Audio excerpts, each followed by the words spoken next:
Buying pa rin po ako ng ganitong 5 peso coin mga kapatid. Ayan, baka marami po kayong ganitong coins. Alamin nyo po sa video na ito kung ano pong klaseng 5 peso coin ang aking kinokolek o binibili. At ipapakita ko po sa inyo kung ano pong klaseng 5 peso coin na kagaya nito ang aking binibili. Okay guys, welcome po sa Usapang Barya. Idedetalye ko po sa inyo kung ano pong klaseng 5 peso na nagunal ang aking binibili dahil marami pong nalito dito at marami pong nag-aalok sa akin ng coin na hindi ko naman po binibili. At ayan mga kapatid, nakabili na nga po tayo sa ating legit seller na si Sir Ariel Ventura. Ayan, shoutout po sa iyo Sir Ariel Ventura. Legit seller po ito. So makinig po kayong mabuti mga kapatid para malaman nyo po at makita nyo po yung klase ng 5 peso na nagunal na aking nabili. Buksan na natin to.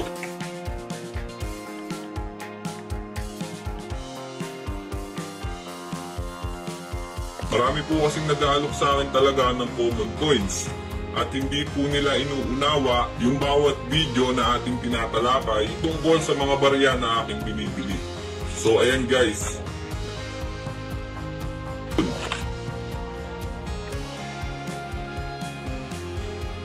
Kaya ako po pinapakita sa inyo yung mga unboxing natin para mapatunayan ko po sa inyo na bumibili po talaga tayo ng coins.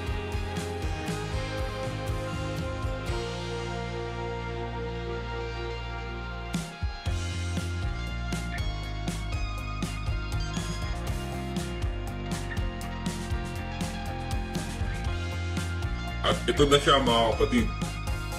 Ayan. Ganyan pong klase ang aking binibili.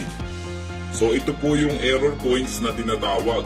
So makikita nyo dyan mga kapatid sa gilid nyan yung pagkaka-error ng coins na ito. So ito po ay bibihirang mangyari at talagang napaka-rare po ng error coins na ito. So dapat familiar po kayo sa itsura ng barya na aking binibili. Ayan mga kapatid, kung mapapansin nyo sa gilid niya ay halos hindi pantay at sa kabilang gilid naman mga kapatid ay sumobra yung metal niya.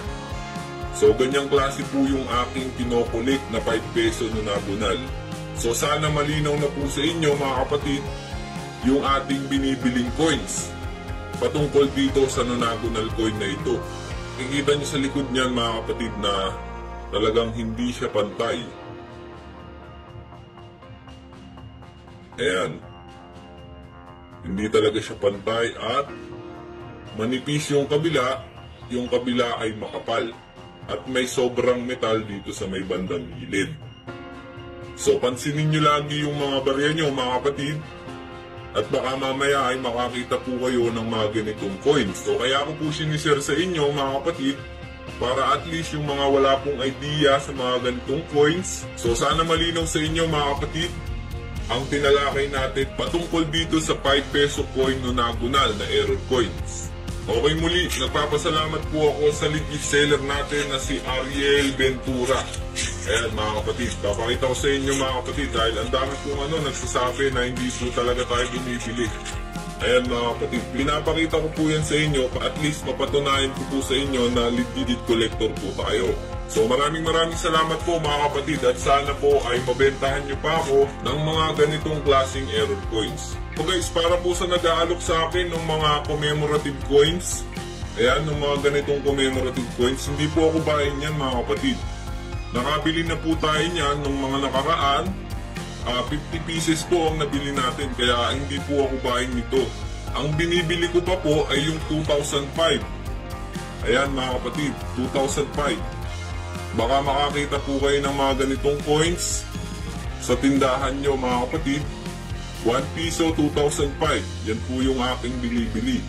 So tignan nyo pong mabuti yung mga coins nyo mga kapatid para po sa mga hindi pa nakakaalam. At still buying pa rin po ako ng 5 peso 2006, 2007 at 2008 mga kapatid. Dahil hindi ko pa po talaga nakukumpleto yung aking 5 peso kaya hindi nyo pa po nakikita dito sa ating background. At buying pa rin po ako noong 2009 at 2007 na 10 peso coin. Ayan mga kapatid. So, i-check nyo po yung mga coins nyo mga kapatid at baka makakita po kayo niyan. Mabentahan nyo ako ng 10 pesos at 5 pesos mga kapatid. Kailangan ko po yan para ma-display po natin dito 5 peso coin at 10 peso coin. So, sana po ay may magbenta sa akin noong 2006, 2007 at 2008 na 5 peso coin at 2007 at 2009 na 10 peso coin. O para po sa may mga lumang alkansya dyan, buksan nyo na po yan mga kapatid at baka mamaya meron po kayo ng isa sa mga binibili kong coins at willing po akong bilhin yan sa magandang halaga. Pero syempre kailangan po maganda yung condition ng inyong coins.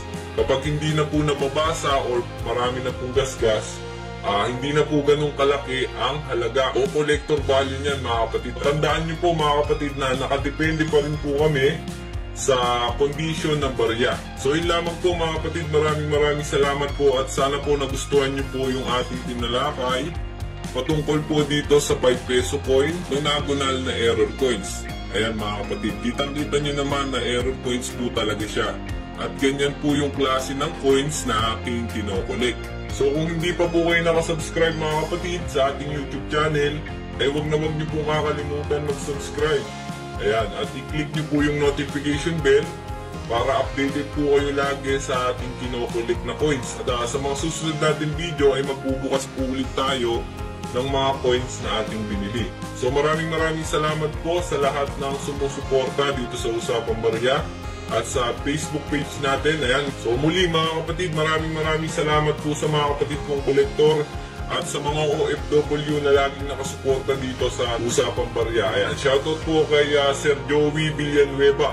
Ayan, from Canada. Maraming salamat po sa solidong pagsuporta nyo, sir. At mag-ingat po kayo dyan. Maraming salamat po. Hanggang sa muli mga kapatid. God bless po and happy hunting.